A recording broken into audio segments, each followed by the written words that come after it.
And I'm very honored here to speak about this program here today because of the fact that there are so many young minds who are going to be influenced here, who have already been influenced and will be influenced moving forward. As I indicated, this is truly an honor for me. I, in the past, have been asked to speak at many events involving children and students, and I always say yes because it involves the future. And honestly, for me, it is a better gift to come down here and be able to meet with some of these kids and speak with them, because you're getting an idea of what the future holds for us.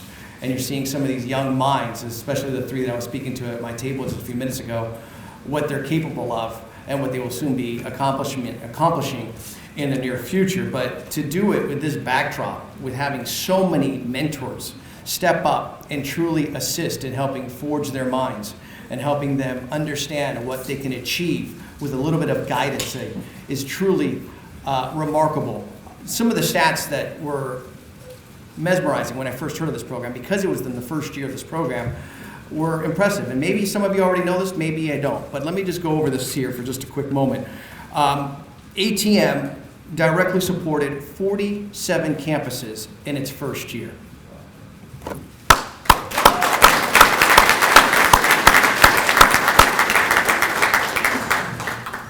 Over 1,000 students were impacted by nearly 200 mentors. Think about that, nearly 200 mentors. To be specific, 181 men stepping up, coming in, volunteering their time to help impact over 1,000 young men.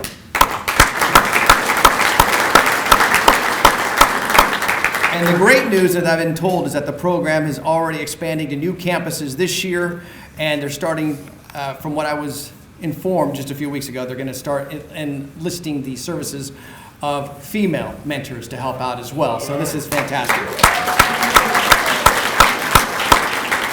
So I was told to come up here this morning, not only to be a part of this, but to help kind of tell my story a little bit.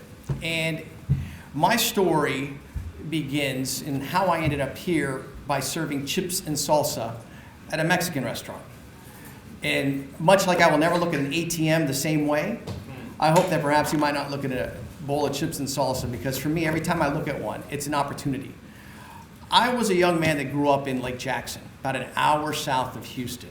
And when I was growing up, I wanted to be on television. I love sports, but I was chubby. And I'm still chubby. But I loved sports. And I could never be an athlete. I realized that at a very young age. My dreams were crushed at 13, but I realized that maybe I could cover sports and be a journalist, because I loved watching them on television. But I loved watching the news as well. And in fact, one of the people I used to watch is Bill Biesa, which is another story, but it truly is special to be able to work with someone who you watched. But I always wanted to try to cover sports, and I realized maybe I could do that. Maybe I could still be a part of something great that I wanted to do, but in a different realm, in a different capacity. So my family moved at the end of their junior year of high school, of my junior year, I should say, not theirs, my junior year of high school, and we moved to Las Vegas, Nevada.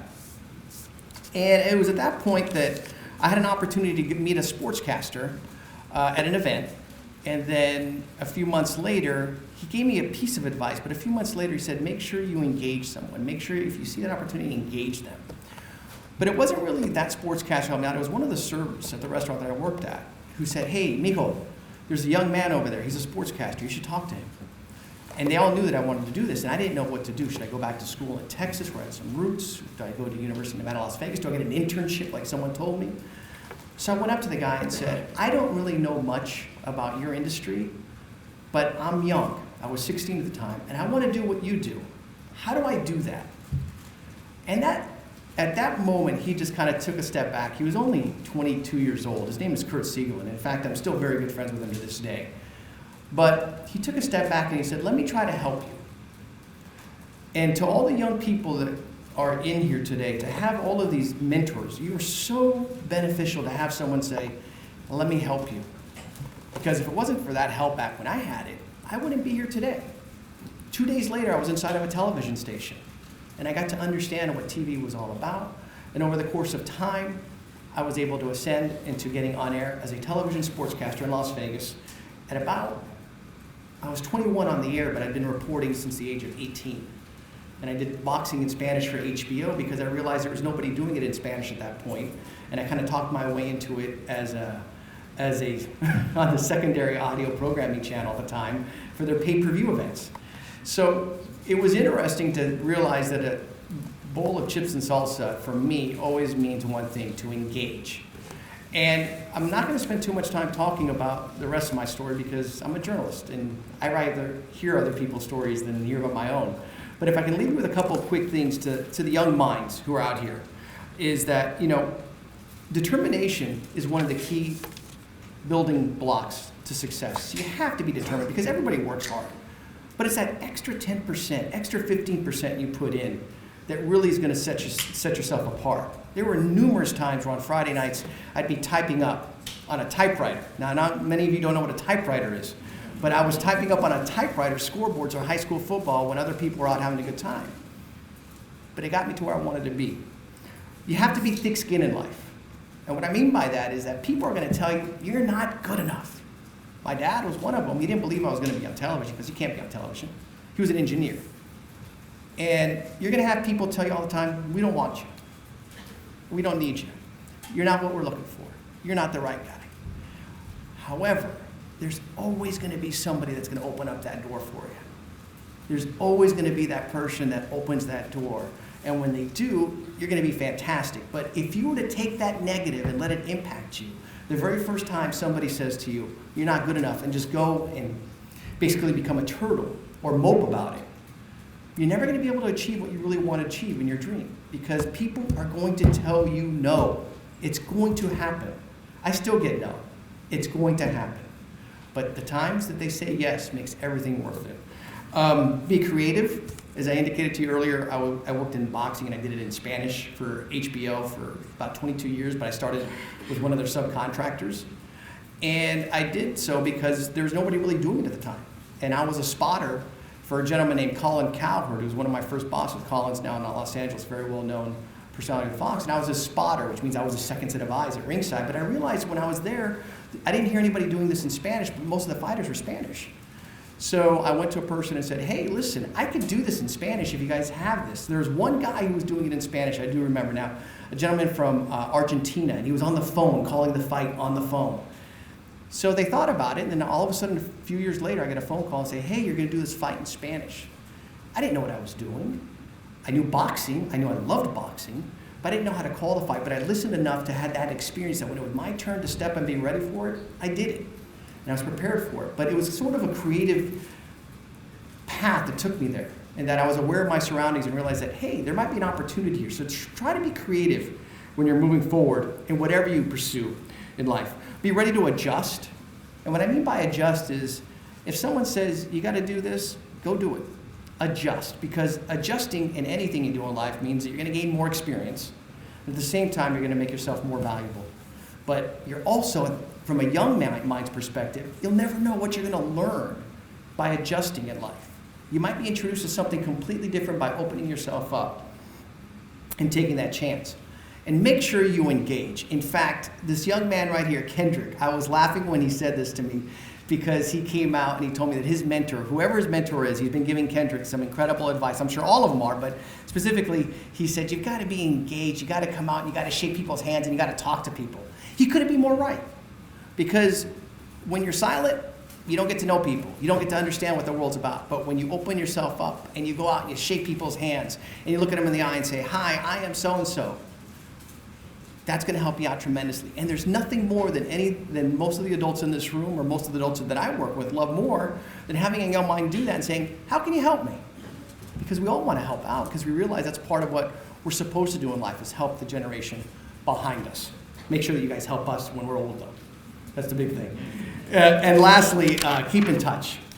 I always try to advise people to always keep in touch because you never know where some people is going to end up in life. As I told you earlier, the gentleman who I served chips and salsa to back in November of 1989 at a Mexican restaurant in Las Vegas, Nevada, I'm still friends with him to this day. And I reached out to him just a few weeks ago at something. Always keep in touch with people because you never know where they might end up in life. And you never know where you might end up, which is always a special thing when you're able to connect once again. That's a little bit about my story. I hope that those are some words of advice that can help out some of these young minds, and I hope that you will find success with them moving forward, however you apply them. But there are other people here who have their own messages that they want to share, and I want to bring one person up right now to do just that. Many of you know her as the executive of Harris County. She is also known as the judge. I'd like to bring up Lena Hedong.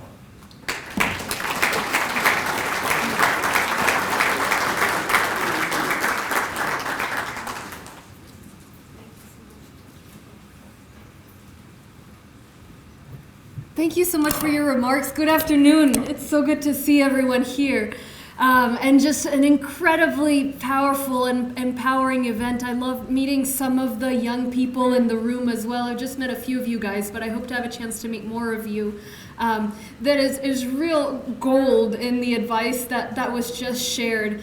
And I wanted to just share a little bit about my story in the hopes that you guys, especially the students in the room, might find something there that is useful. And then just a couple of ideas I want to share with you guys. First of all, just like the story you guys heard, you know, I feel like I lived the American dream myself. And I believe that we're in a country where everyone should have the opportunity to do that. And you guys are so lucky to be able to have these mentors and folks surrounding you who truly care about your success. And so I really believe that that's setting you guys on a path to make sure that you achieve your dreams. I'm one of the women, and the adults in the room will know this, I'm one of the women that never thought I'd run for office. And I was working sort of outside the system. My vision and my goals for my career were to push the system, push the government to work better by advocating. So I've always been an advocate and an activist. I was working on civil rights. I was working on healthcare access. I'd done some work on freedom of expression. So I deeply appreciate the work that journalists do and everyone who shines a light on what's happening in our community. And then after the elections in 2016, I'm one of the women who just, you know, got this bug that I should run for office, and it had never crossed my mind. And so now I'm in this position called county judge, which, as I was explaining to these guys, you know, it's not a judicial position. It's a position that helps control the budget for Harris County. And we are the third largest county in the country. Of course, Harris County encompasses the city of Houston and 33 other cities. And that means that there's incredible potential to do good. Over $5 billion budget. It's hard to think of many companies that have that kind of a budget. And so, you know, whether you're working on the flood issues that affected so many of us, whether you're working on the future of transportation, on our juvenile justice system, whether criminal justice system, our healthcare system, there's incredibly powerful good work that we can do, and we've been able to do some of that already in the time we've been in office since January. Access to voting, for example, at the county, we set the times for voting location, set the times for those locations. It's really about people's ability to engage with the policy that affects their lives day to day. So the first thing I'll say to every student in the room is don't write off the political sphere. The influence you can have. I mean, I really thought I could beat it from the outside into working, and eventually I decided I just had to be on the inside to make change. And I hope that more people will continue to think that and follow in that path. And that is, if you're at all interested in politics, and even if you're not, you know, get informed and consider getting involved, because there's just so much opportunity to make a positive change for the community. I'm 28, so that's the other piece of it. Is you don't have to wait until you've had a career and retired or whatever. You know, it's of course I haven't been there for 40 and 50 years, and so I don't have. There are things that I'm learning anew, but it also means that I'm coming in with a fresh mind and really reforming the way we do things, from budgeting to strategizing, and that I'm not tied to the powers that be. It really is about the benefit of the community. So that's why I really want more young people to follow in that path. And I would love to share it with any of you guys. If you're interested and if you're curious, I would love to have more conversations with you guys. And I'm sure through your mentors, you can reach me. So the other two brief thoughts I'll just leave you with is the importance of mentors. I mean, thinking back about my life and even being here and being able to run for office, it was having folks that you can turn to and ask questions and ask guidance of and lean on. And you guys have already discovered that. You've discovered this door of mentorship. And I challenge you to continue seeking that out. Don't let this be your last mentor. Always be looking out for people who can guide you, for people who can introduce you to folks, for people who can tell you how to become, the career that you want to achieve. So that's one thing. And the final thing is, get used to this feeling of discomfort. Get used to the feeling of something that makes you nervous, that makes you challenged. That is what makes sure that you're achieving your dreams. Is to internalize and accept that you should, whatever you go into, if it's ambitious, if it's a dream, it's not going to be easy. You can't have it perfectly planned out. There are going to be a lot of naysayers, and so remember that feeling when you have something that inspires you, when you have an idea, and you're just, man, I'm not sure I'm going to do that. I have to put myself out there. I got to learn something new. That's the feeling that you should live by, because that's how you get to where you want to be. If it were easy, everybody would do it. So I just wanted to share that with you guys, share how grateful I am to the leadership of this program, to each and every mentor, to everyone in this room for recognizing that our children are our future, and that it's on all of us to support their development, to encourage any dreams they have. And to the kids in the room, thank you all so much for participating, and I can't wait to see what you all do. I just can't wait. Thank you so much for including me today.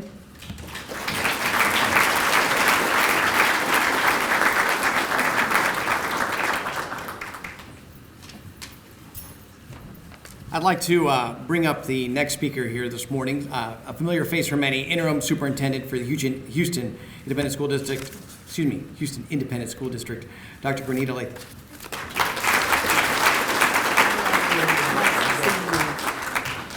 Good afternoon. How are you? Well, it's been 1 year for Ascending to Men. I'm so excited. I want to thank Dr. Davis, Dr. Cruz, and the entire department for your leadership. Young men, you are some outstanding leaders in our district. You're leaders right now and leaders in our community. To all of the mentors, thank you for accepting the challenge on last year when we called. Here's the challenge to you. We need more mentors to support our young men. So we launched Ascending to Men last year, and so of course I gave Dr. Davis another challenge for this year. Most of you know I'm very competitive. We could not be competitive. We could not be a B-rated district, because I have to throw that out there. Could not be a B-rated district if we were not competitive. And that means a lot for a district with 209,000 students, and over 70% of those students coming from homes of poverty. So poverty does not dictate academic success. I want to make sure people understand that. It does not. We are proving that regardless of your poverty level, income level, immigration status, you can be successful if you enroll your child in HISD. So I got to put that out there. So we're also launching this year Roses, Resilient, Outstanding Sisters Exemplifying Excellence. Judge Lena, I need you 2 hours a month. That's all you have to give us. You told us you're going to help mentors. You stood right here on this stage. So I'm going to hold you accountable for that. But and I told Dr. Davis, Roses, of course, will be better than ATM. And he said, no, Dr. Latham, you can't say that. I said, yes, I can. I said, so that means you're going to have to step it up. So we're launching Roses tonight, the superintendent's cabinet and our area superintendent. I have some members of my cabinet here. We're launching Roses tonight with some young ladies. We're going to take them to the top 30 influential women's gala to get them ready, because we want children to know that you can achieve anything you set your mind to in this district and in our community. Once again, to our mentors, thank you. Please recruit at least 5 more mentors. What a great city. What a great city we live in, but what a great city we could be if we had more people mentoring our young people. Have a great afternoon. It's going to be a great 2019-20 school year.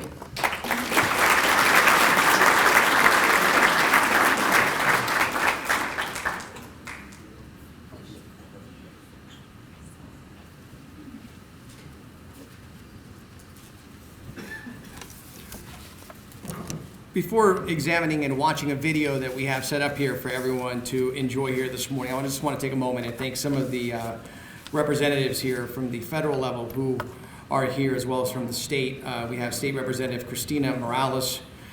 We also have Jack Christie, a council member, Amanda Edwards, representatives as well from the offices of other individuals, Robert Gallegos, Joaquin Martinez, as well as Greg Dawkins. But we want to acknowledge the federal representatives that are here today. We do have U.S. Congresswoman Sheila Jackson Lee,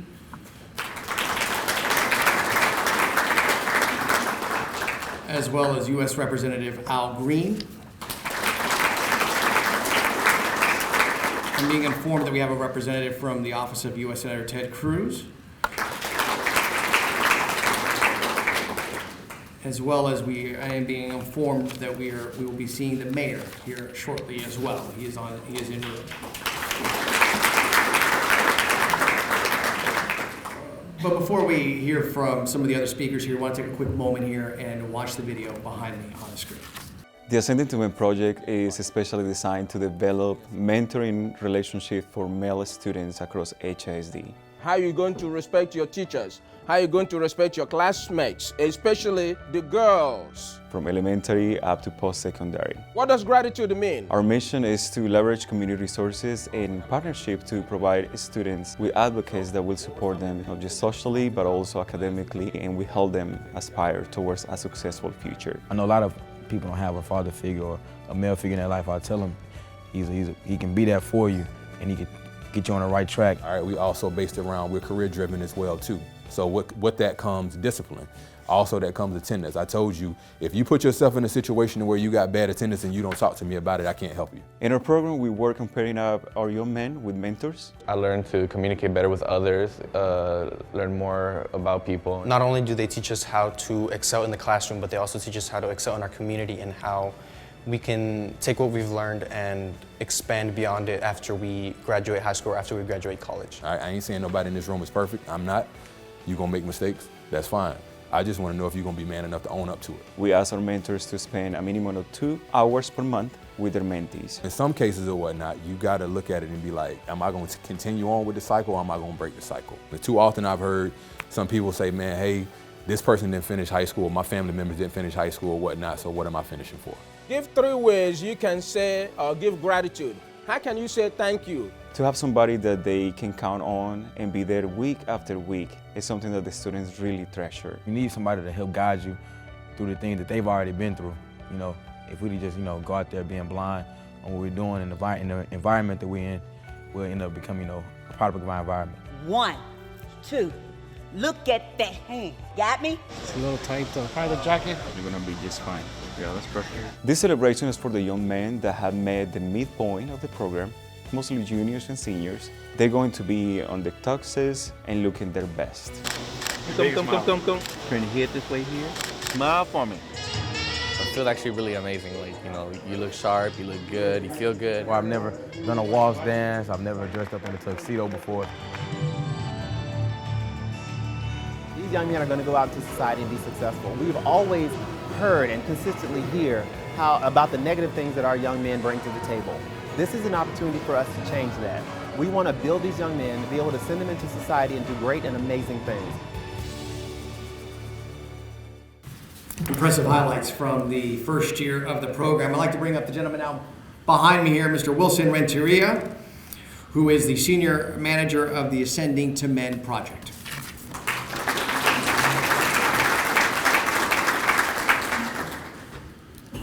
Well, good afternoon, Ascending to Men family. It's great to be here today celebrating the work of the amazing ATM mentors. Thank you for attending the invitation that we made. It's great to have you here today. So all HISD trustees, Harris County Judge, compatriota, es un placer tenerla. ¿Dónde está? Déjeme verla. Es un placer, gracias por ser una inspiración para la comunidad latina. Gusto tenerla.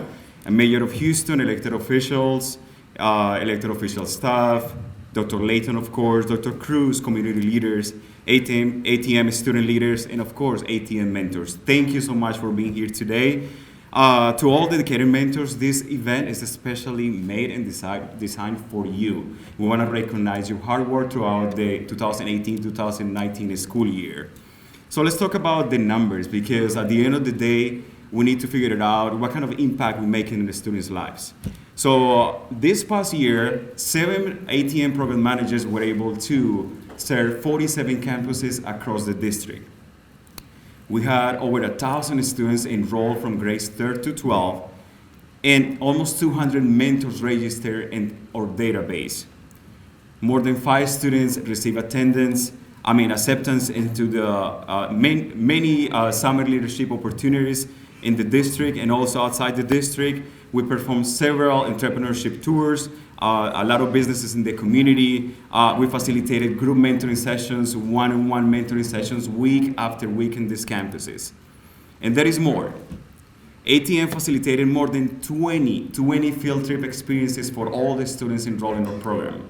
So as you can see in the pictures, you were able to see a few images from our Winter Bowl, which is one of the signature events that we have. And we also have the Ascending to Men Youth Summit, which is an amazing event that is taking place every year at the end, sometime between May. We like to bring all the boys into one location. They have amazing speakers. We have breakout sessions, and they are able to have a great time and also to be able to hear from successful role models to follow later on in life. But how we actually know that the work that we're doing is producing a positive impact in the students' lives? We are very thankful that the HSD Department of Research and Accountability has conducted a very comprehensive evaluation in our program.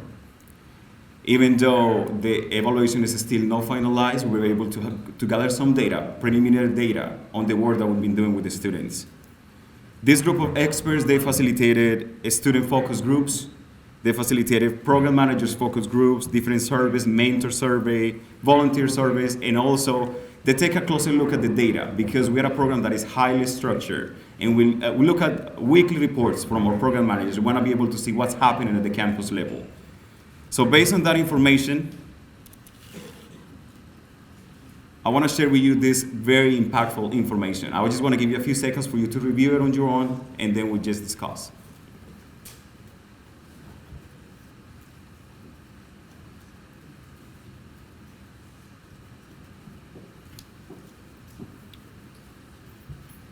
So as you can see on this slide, there are various benefits of mentoring programs. So we're looking at academic data from all participating students in different campuses across the district. In this case, we're looking at grades 3rd to 8. Look at the gains that we had made, that the students had made. When we compare data from the 2019 school year, reading and math. And there is so much more that we still can do for our students in HISD. As soon as we get the results, we're gonna make it public, we're gonna make it available, so you guys have a better understanding of the impact of the work that we've been doing for the students in HISD. Thank you, appreciate it, Dr. Davis, thank you. So what's happening next? For the coming school year, amazing changes. We continue to grow tremendously in the district, because those are the words that we wanna hear. We are expanding. We are very excited to announce that we're expanding to 18 new campuses. So we're going to be able to serve 65 campuses this upcoming school year. You can go and give a round of applause for that, yes. We are going to be able to impact 540 additional students. So we hope that by the end of the 2019-2020 school year, we hope to have almost 2,000 students enrolled in our program. And I know we can do it, with your help, of course.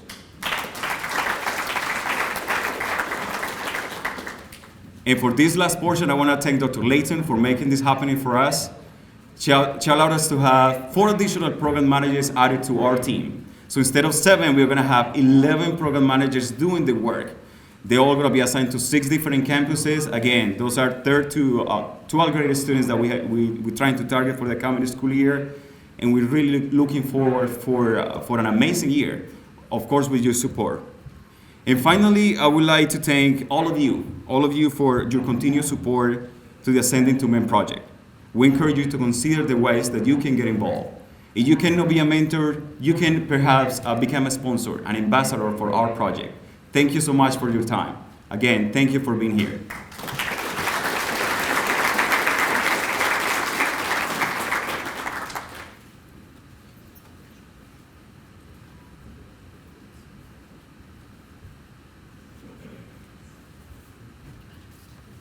A lot of accomplishment, it appears, from the past year, and of course the blueprints that you just saw laid out there.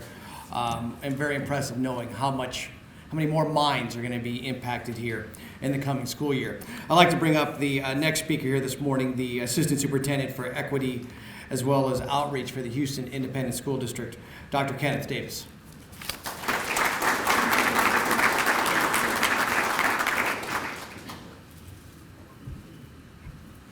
Good morning or afternoon. We're gonna do just a quick switch and change. I would like for my supervisor to have an opportunity to speak before me, and if you will please welcome to the podium Dr. Rick Cruz, the Chief Officer for Strategy and Innovation.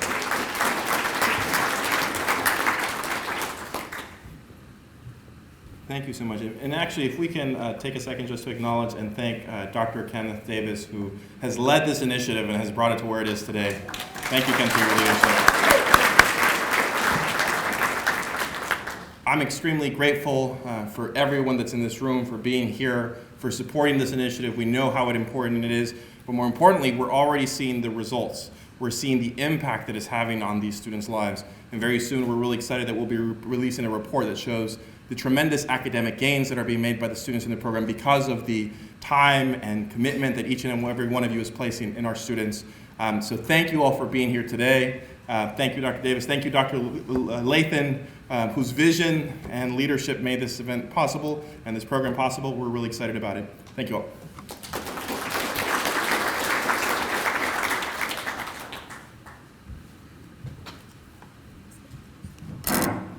Good morning, afternoon, one more time. Again, thank you all. Is afternoon, right? Thank you. I just want to take that opportunity just to say thank you to our mentors. And if you are a mentor in this room, would you please stand just for a moment?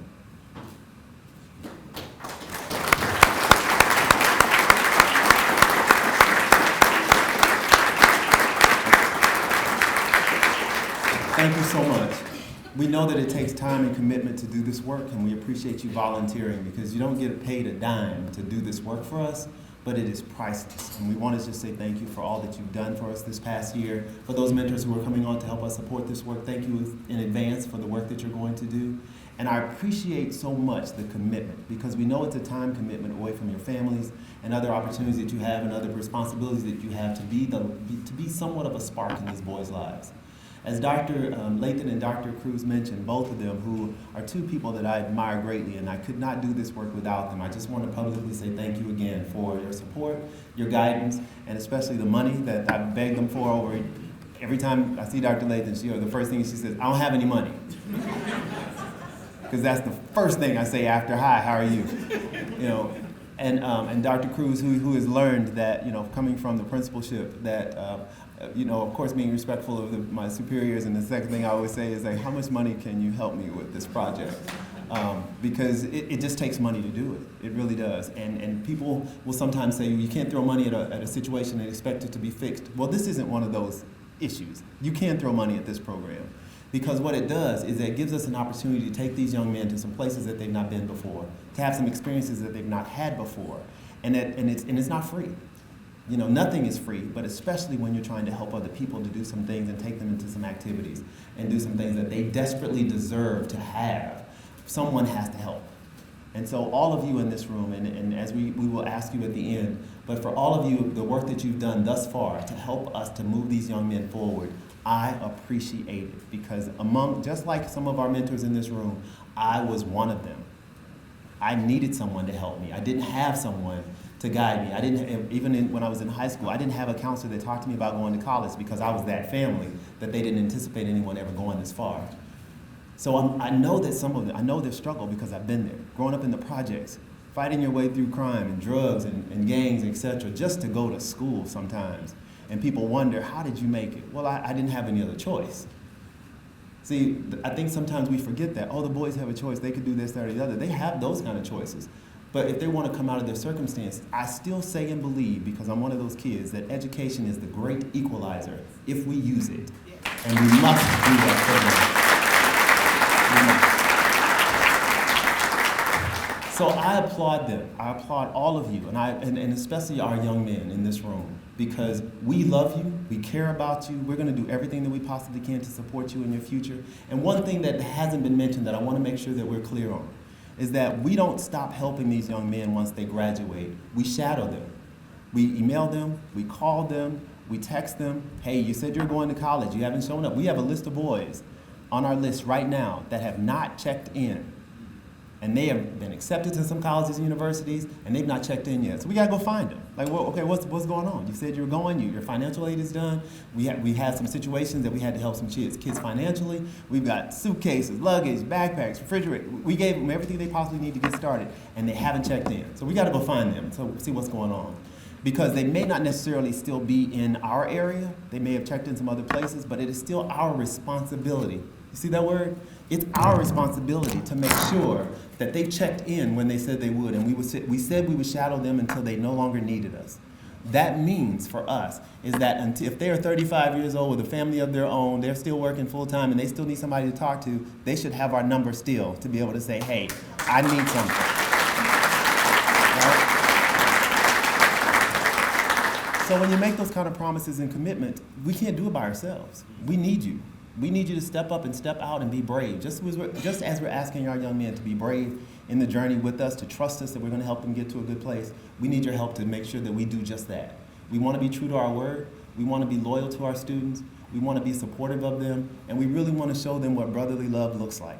Because it's not just words. These are actions, and we can't do it by ourselves. Thank you so much again for your time and your commitment to this program. We need you. So don't go away from us. We need you. And as Dr. Lathan mentioned, we have the Young Ladies program that's starting next week.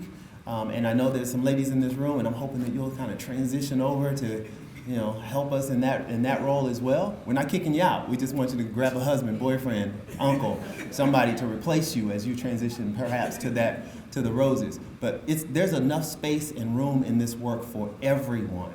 So please don't say, I can't do it, I don't have enough time. We will work with your schedule. We will work with whatever opportunities that you can bring to the table to help us with these young people. We will work with you. Got to pass background check, but everything else we can work with, okay? So thank you so much for your time. Have a great morning, and I look forward to speaking with you, at least shaking your hand before you leave today. Thank you.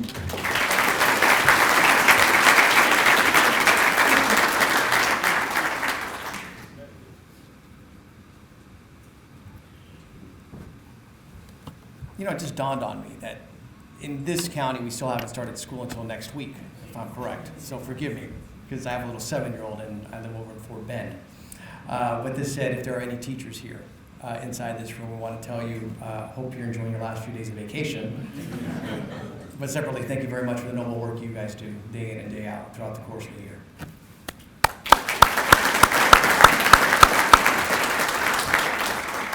I've been informed, and I happen to know the gentleman right over here, that the mayor for the city of Houston has arrived, and we'd like to bring him up now to have a few words for all of us.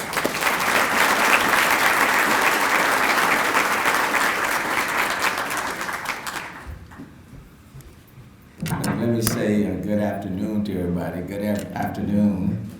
Oh, kind of weak. Good afternoon. Yeah. Look, to the Superintendent Benita Lathan, and it's good to be with you. And I want to applaud the superintendent and HISD for their ratings that came out a week ago last week, and they scored 88 out of 100. So I certainly want to thank them and thank the students and the community and everyone who's participated in that, because I do agree with Dr. Davis, education is the key. That really can turn things around. It's good to see the county judge here, and State Representative Christina Morales is here, and all of you. And then to all the mentors. Let me just see a hand of all the mentors. If you're a mentor, just all the hands of the mentors. Let me thank you, because the reality is that every kid that's a part of our school districts, regardless of which school district it is, they happen to be our kids, our students.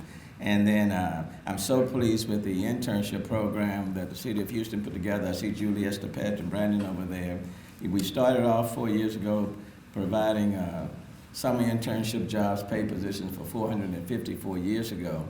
But this year, under their leadership and working in conjunction with the private sector, that number got up to 11,400. And I wish you could have met those interns. They were simply incredible. The interns were incredible. And Dr. Davis, I agree with you. We have to stay with these students all the way through, even after they leave. I'm gonna give you a couple examples, and I'll take my seat. One was an intern that we had in our program, worked at the city, a student, bright student, and athlete, and he got admitted to Rice, and very high up on the, like he was like number 2. And so you would have thought just full scholarship all the way through, no problem. And he texted me. He wanted to come by City Hall just to say hello and to thank me for being a part of the internship program. And while we were talking, I asked him, well, how things were going at Rice, and he said, going fine. They'd already started the athletic program, and I said, I assume everything's taken care of for you, man. You scored so high. I mean, you're number 2 in your class and everything. And he said, well, Mayor, and again, not in asking anything. He said, well, Mayor, I'm doing okay. I got a lot of scholarships and stuff and grants, but my parents are having to pay like $7,000 a semester out of their pockets. Where he comes out of the Acres Home community, like me, and I said 7,000. I said, how are they doing that? He said, well, they pulled together like 5. I said, well, how are they going to do it for every semester? He said, I don't know, but I guess we'll figure it out. And I could see on his face, and I could just imagine you're there, you're athlete, you're at Rice. And so I just told him, I said, well, God will make a way. God will make a way for you. And I said, I'll stay in touch with you. And as soon as he walked out of my office, I called over to Rice.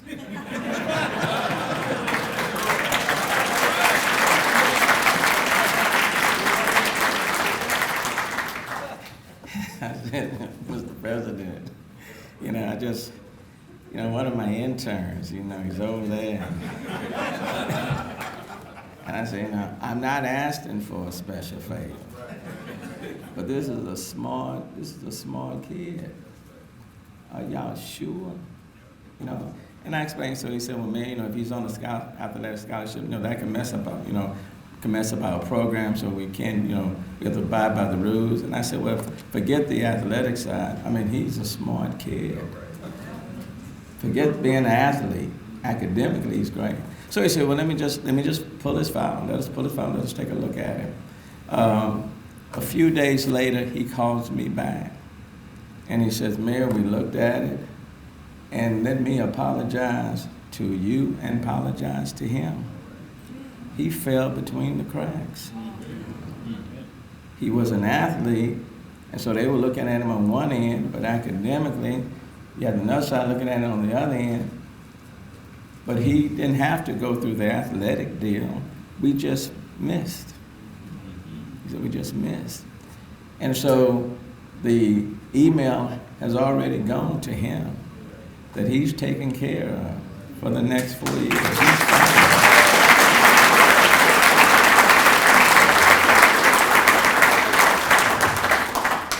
A part of the mentorship continues, because even though HSD and others are graduating smart kids, they don't fully understand how to navigate through the process, and neither do their parents.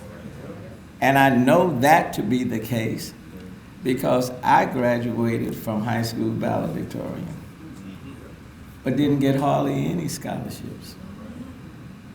And my parents, my mom was the only one, because my dad died early. My mom was a maid at the Rice Hotel. So she didn't know how to navigate. And quite frankly, I didn't know how to navigate. And so I went through with a whole lot of loans and working because I didn't know how to navigate through the system. But mentors those who have gone through the system, like many of us in this room. We're in a better position to continue to assist as they push through. So that's important. Lastly, what I would say is I went to a Young Boys to Men program. And like today, I got there late. And instead of interrupting the program, I sat along the wall. Because there was somebody up speaking and I didn't want to interrupt the speaker. I sat on the wall. And I walked in, the mayor, with the mayor's detail. So they all kind of turned, judge, and they kind of looked to see who walked in the room. And there was a 10-year-old African-American kid that was sitting like in the middle of the banquet hall. And he kept turning around and looking. And finally, he got up, he walks all the way across the room, and he stands in front of me. And I'm sitting down, he stands in front of me. So I look at him. I said, "What's up?" True story. He said, "You the mayor?" I said, "That's what they tell me." I said, "Yeah." I said, "Yeah, I'm the mayor." And he stands there, and I said, "What's up?" So he said, I just came to say hello. I said, "Well, hey, man, thanks." And at that time, they were introducing me, and they called me up to speak. So I get up, Representative, I get up out of my seat, and I started walking towards the front. And he's walking with me.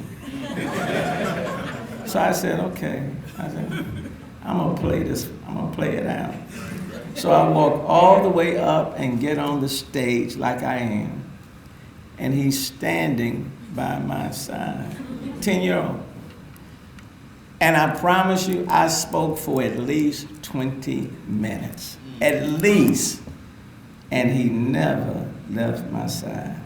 At the end of my presentation, I said to the group, if you would join with me in thanking my friend for standing by my side and giving me the courage and the strength that I needed in order to make this presentation. I would not have been able to speak to you today without my friend giving me the support that I needed. Please thank my friend. And they applauded for him. And then I went back to my seat. Let me say this. As mayor, I may not fill another pothole. I may not balance another budget. I may not help bring another business to the city.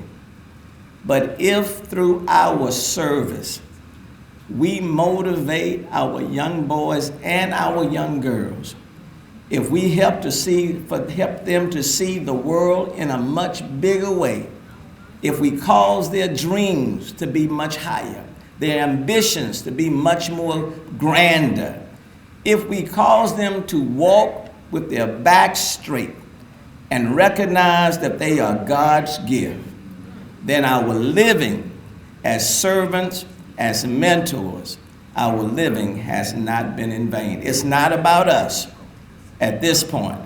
It is all about them. And so thank you for your service.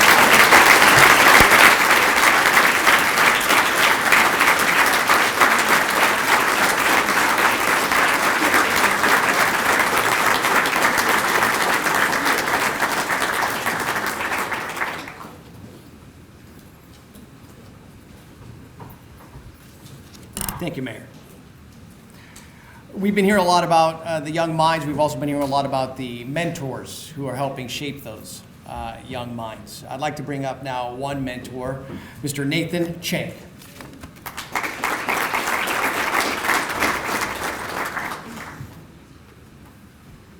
Oh man, it's great to be here. I've actually never been to the Boy Scouts, any of the facilities, and I'm not a scout, but I mean, this is a really appropriate place to be talking about this subject. So my name is Nathan Chang. I used to be the Global Director of R&D and Innovation for a $2.5 billion Dutch company, actually, and I ran that out of Houston for 4 continents. I've since moved on to a small startup with only 14 people. So now I gotta make my own coffee, and I actually gotta go buy that coffee. I gotta bring it upstairs, so it's a bit crazy. But so for me, I met Wilson at a Vietnamese restaurant one day at lunch, and he just looked at me 5 minutes into my bowl of pho and just said, "You want to come be a mentor?" And I was like, yeah, all right. And that was pretty much the spark that really lit a fire. Like, you know how you saw that there's 200 mentors up there? I want to say 10 of them came from just people that I know.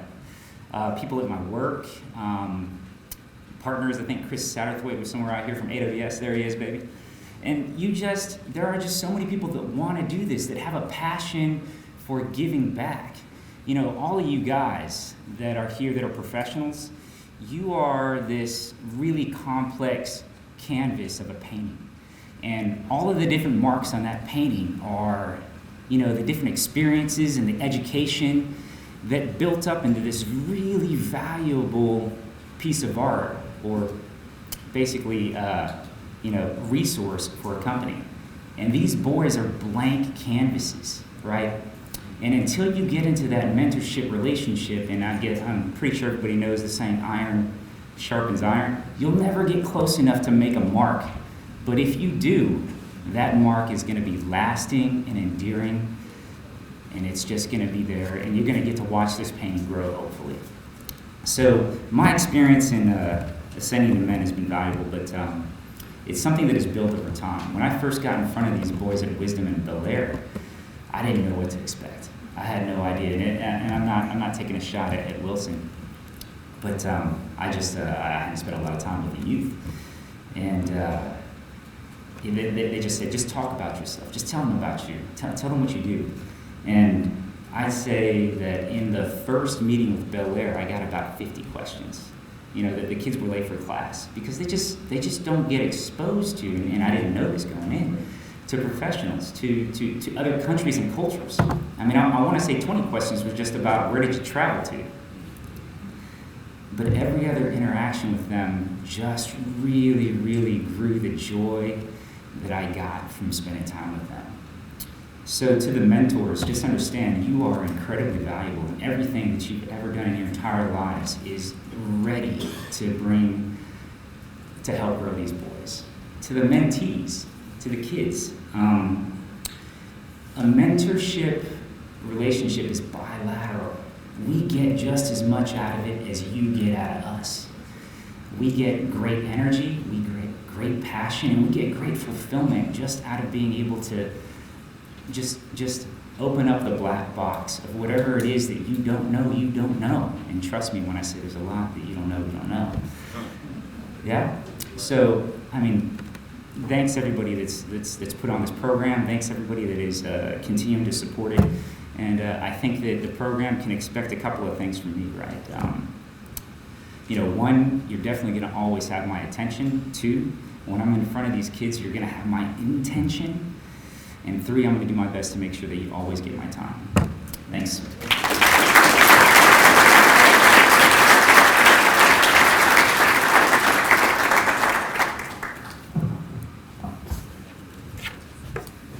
As these students have obviously learned so much from various mentors out there, to the students in the room, I want you guys to watch this very carefully.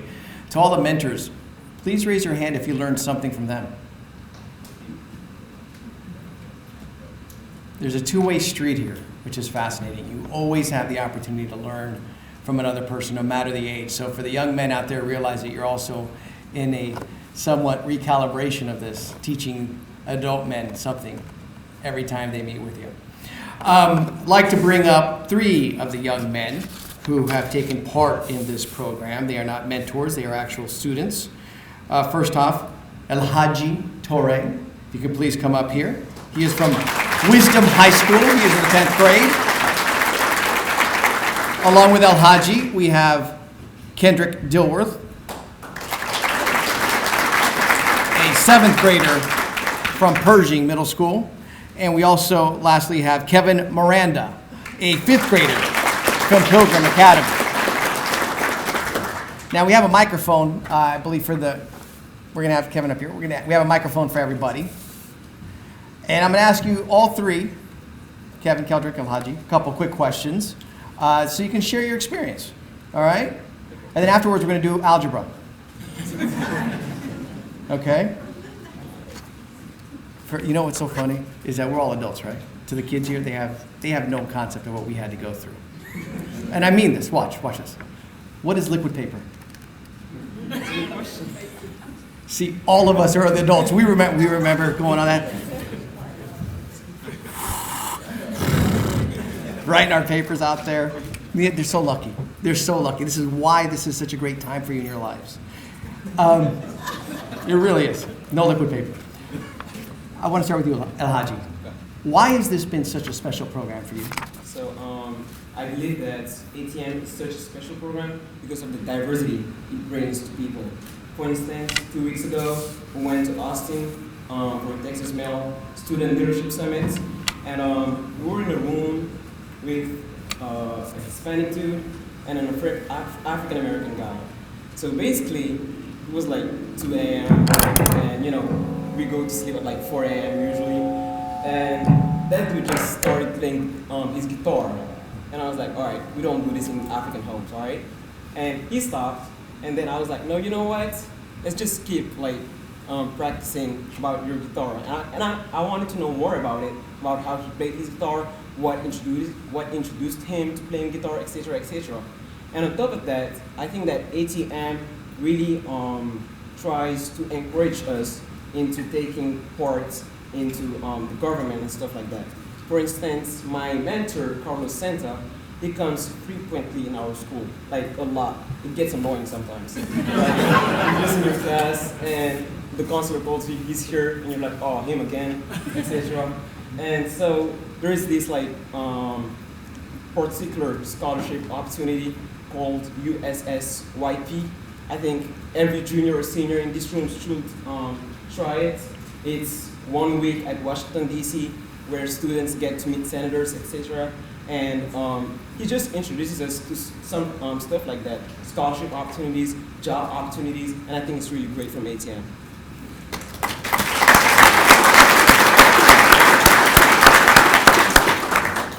Kendrick, why don't you tell us how you learned about the program, how you got involved with it?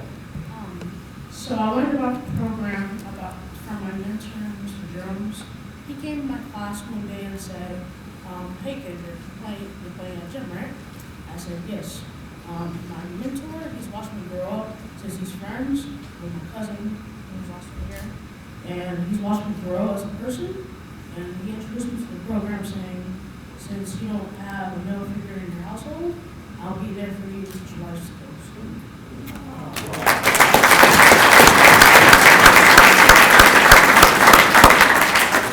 Kevin, how you doing? Good. How did you first hear about this? My manager was Wilson Renteria. He was manager of the ATM in Program Academy. He was moved to be the senior manager of the ATM program. He was the first one that helped me get into the program, and he encouraged me to get into the AT program and help us and the students of Program Academy in the program of the ATM.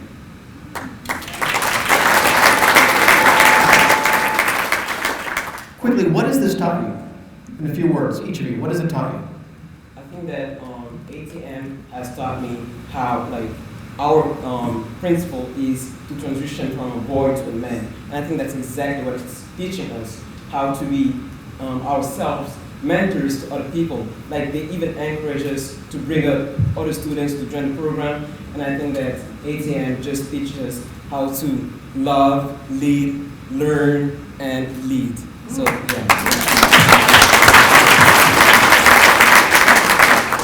So the ATM program has helped us a lot to achieve excellence and provide us with help to encourage us to the students, and it's wonderful to have this.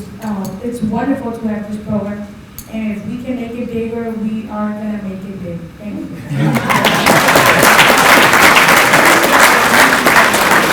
Kendrick? This program teaches just to treat people better and learn new things that you may not have known.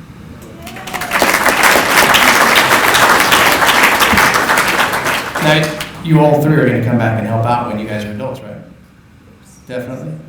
All right. What do you guys want to do when you want to go into? I want to do software engineering. Okay. Kendrick? I want to have a career in sports, or if not, I want to be in law enforcement. There you go. And Kevin? I want to be welding and structural. Now, you three have plans to go to college, right? Of course. Yes. You guys do, which is obviously, everybody has blueprints to go to college. You guys listened very carefully today, right? There's one person that can get you a free scholarship. It's right over there. Make sure you shake his hand afterwards, all right? And go over there and get, Tell him to call his first school. That's the one you want to.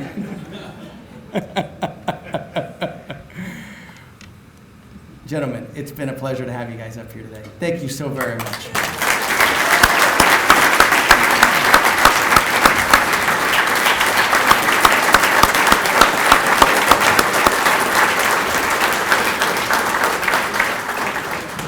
They are but three. They are just three. But as we heard about the stats earlier from Wilson and from everybody else here, there's been over 1,000 that have been involved here. That is absolutely fantastic. All of them having that type of story, all the result of 180 plus men who are willing to take their time to help mentor these young men. And because of this, I say this because I want to transition now to the awards portion, as Dr. Kenneth Davis will take us to the very end of today's program. We want to take a moment here and bring them back on stage to honor some of those who have been involved with this program. Dr. Davis.